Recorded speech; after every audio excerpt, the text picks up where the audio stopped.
Praise the lord. దేవుని ప్రశస్తమైన నామమునకు మహిమ కలుగునుగాక.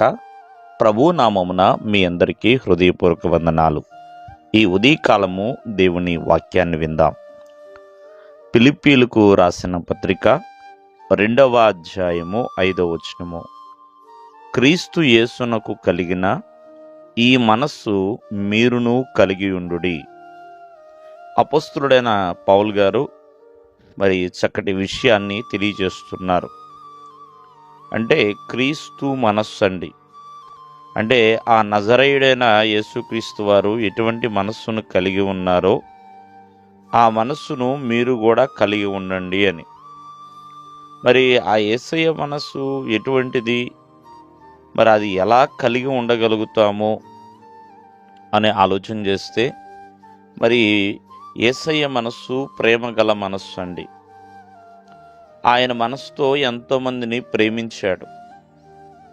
ఆయన మనస్సులో ప్రేమ ఉన్నదండి. శత్రువునైనా ప్రేమించాడు, తనకి ద్రోహం చేసిన వారినైనా ఆయన ప్రేమించాడు.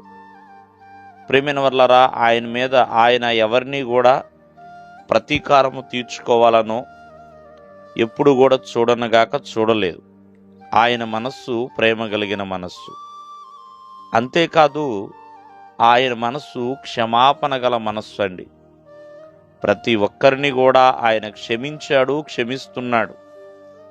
ఎవరైతే యేసుక్రీస్తుని ప్రభు అని రక్షకుడని అంగీకరిస్తారో వారందరినీ కూడా ఆయన క్షమించువాడు.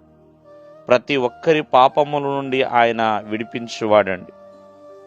కావున ఆయన క్షమించే మనస్సు కలిగి ఉన్నాడు, ప్రేమ కలిగిన మనస్సు కలిగి ఉన్నాడు.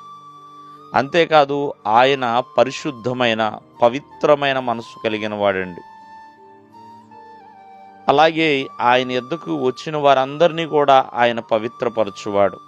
సమస్త దుర్నీతి నుండి కూడా వారిని క్షమించి పవిత్రపరచడానికి ఆయన సన్నద్ధుడై ఉన్నవాడండి.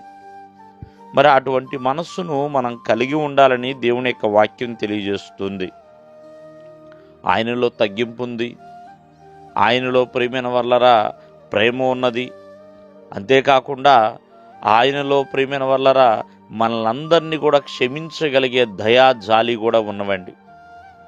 కావున మరి క్రీస్తు యేసు మనస్సును మనం కలిగి ఉండాలి అంటే క్రీస్తు ప్రేమలోనికి రావాలి, క్రీస్తు చెంతకు రావాలి, క్రీస్తు మాట వినే విధేయతలోనికి రావాలండి. అప్పుడే ఆయన మనస్సును కలిగి ఉండగలుగుతాం, లేకపోతే లేదు. కావున క్రీస్తు మనస్సు కలిగి ఉండుట వలన మేలే కాని కీడనేది ఉండదు. దేవుడు మిమ్మల్ని ఆశీర్వదించును గాక. ఆమేన్.